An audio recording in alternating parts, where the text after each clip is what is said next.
Hello, I'm Hat, and welcome to All Hat No Cattle, AHNC for short. It's time for another edition of I've Got Blank News and Blank News. We've got a real mix of stories this time. Australia, Sweden, the United Kingdom, America.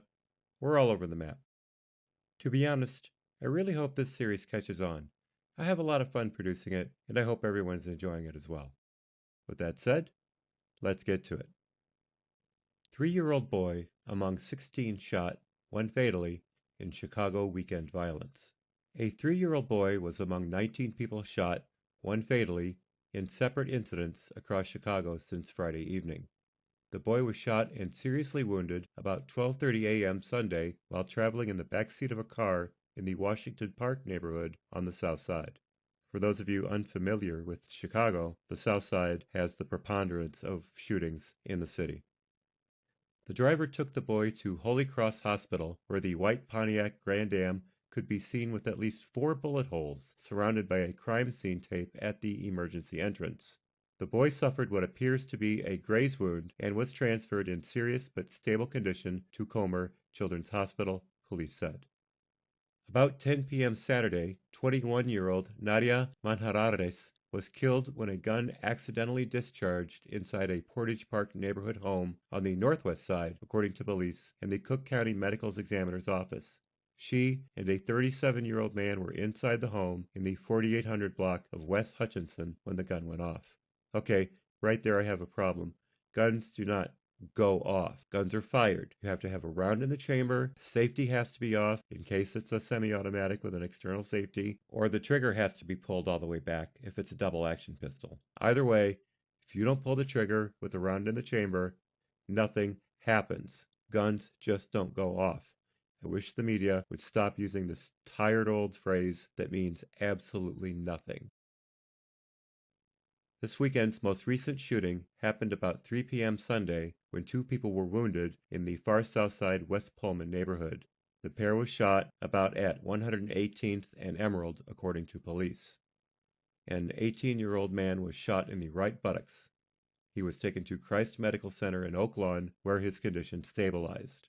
A second person was shot in the body and also taken to Christ. Their age and gender weren't immediately known. At least 16 other people were wounded in separate Chicago shootings between 4:30 p.m. Friday and 3 p.m. Sunday. Last weekend, 2 men were killed and 26 others were wounded in citywide shootings. Swedish court approves of child marriage. A 14-year-old child bride from Syria came to Sweden and became pregnant with her husband, who was also her cousin.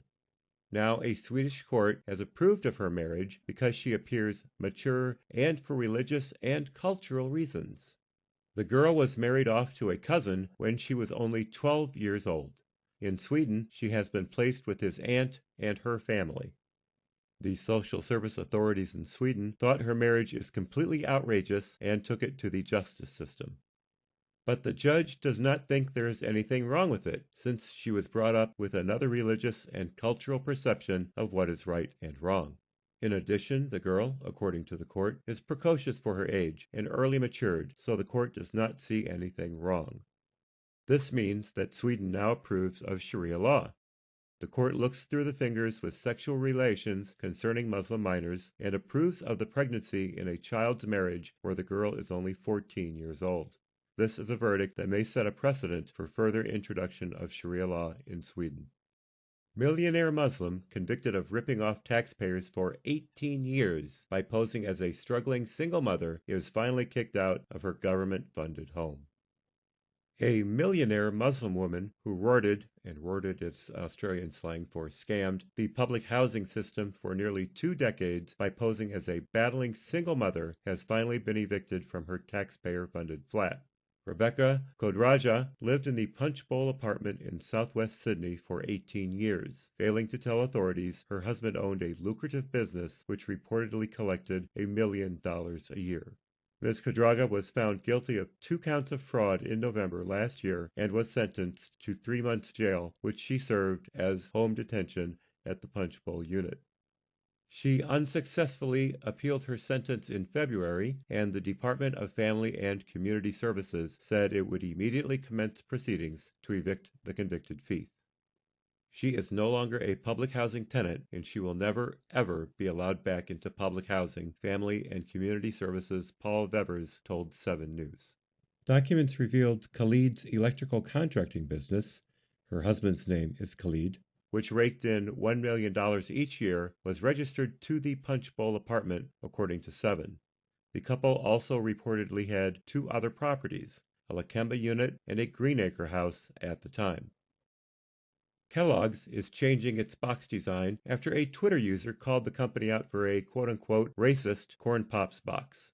On Wednesday, Saladin Ahmed tweeted, "Hey, Kellogg's US, why is literally the only brown corn pop on the whole cereal box the janitor? This is teaching kids racism." You might be hearing a dog in the background. I apologize. My neighbor has the most annoying canine I know of. The tweet went viral. By Thursday morning, it had almost 2,000 likes and more than 800 retweets. I don't know about you, but 2,000 likes and 800 retweets is not viral to me. That's not very much engagement at all. Kellogg's responded to Ahmed saying that the company did not intend to offend. "We apologize. The artwork is updated and will be in stores soon." This is the worst thing you can do when dealing with an SJW. Never, ever apologize. They will use that as an opportunity to put the thin edge of the wedge in and keep pushing and pushing as hard as they can and as long as they can. It's never, ever enough. Despite Kellogg's promise to update the boxes, many people attacked Ahmed for being overly sensitive and politically correct in his criticism. I think that should read "because of," not "despite." That doesn't seem to fit. Here's Ahmed's Twitter page. As you can see, he has 72,000 followers now. How anyone can think someone with that many followers has a viral tweet with 2,000 likes, I just do not understand. Going to his description, we see that he is a Hugo-nominated novelist. At one time, the Hugo Award was something special. Now it's basically an SJW contest among science fiction writers. It says here he is currently writing Black Bolt for Marvel Comics, and he has a new series named Abbott coming out in January. I'm sure he's kept the social justice warrior influence down to an absolute minimum in this work.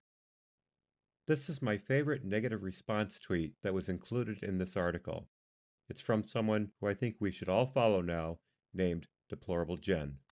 Maybe he owns the place and taking care of business, or maybe he owns a cleaning company. Why diminish entrepreneurship? Hashtag making up issues.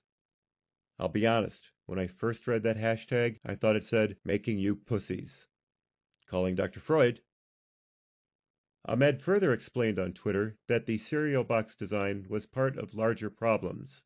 He tweeted, "Yes, it's a tiny thing, but when you see your kids staring at this over breakfast and realize millions of other kids are doing the same."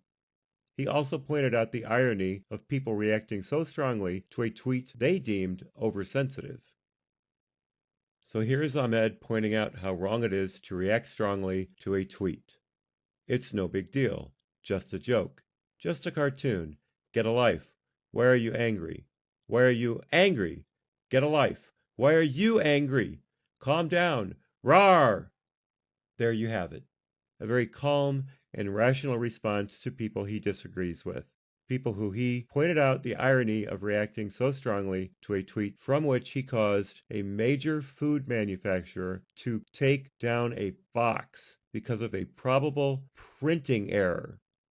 Who's oversensitive again? And now, the good news. First off, deadbeat dads barred from leaving Oz over child support.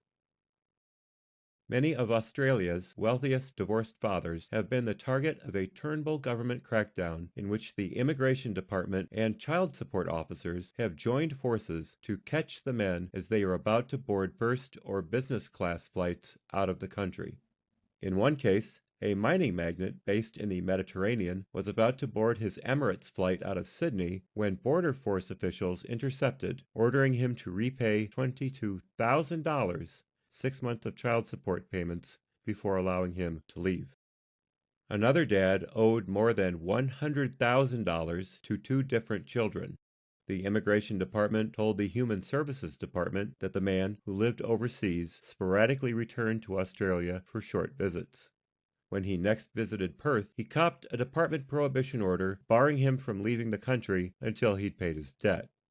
He made an immediate payment of $20,000 and was put on a payment plan until he had paid the remaining $80,000. The policy of stopping was first introduced in 2001, but the Turnbull government has started matching the files of those who owe child support payments with ATO data. ATO stands for Australian Taxation Office, and also files held by the Department of Immigration and Border Protection to target frequent travelers. And don't think this travel ban applies only to those boarding airlines. As it says here, one father who owed $8,000 had started sailing offshore from Melbourne Seaport when he was stopped from reaching international waters. I do want to interject with one point, however. Let's remember, there are deadbeat moms, too. That can be a problem. Let's not congratulate ourselves solely on the fact that these deadbeat dads are being caught. The fair sex should be put on notice as well. If this story doesn't warm your heart, I don't think anything will. Women and dogs rescued by USS Ashland after 5 months at sea en route from Hawaii to Tahiti. Look at that little pooch there. Here's a picture of the USS Ashland. It's an amphibious loading dock ship. You should read up on them. They're quite fascinating. A planned voyage from Hawaii to Tahiti aboard a small sailboat didn't start off well for two Honolulu women. One of their mobile phones washed overboard and sank into the deep blue water on their first day at sea. From there, things got worse. Much worse. About a month into their trip, bad weather caused their engine to lose power, their mast was damaged, and then, as they drifted across thousands of kilometers of open ocean, their water purifier stopped working. But the two sailors, accompanied by their dogs, were resourceful and prepared with more than a year's worth of food, and after more than 5 months of being lost in the vast Pacific Ocean, sending out daily distress calls that no one heard, they were rescued by the U.S. Navy on Wednesday, about 1,450 kilometers southeast of Japan.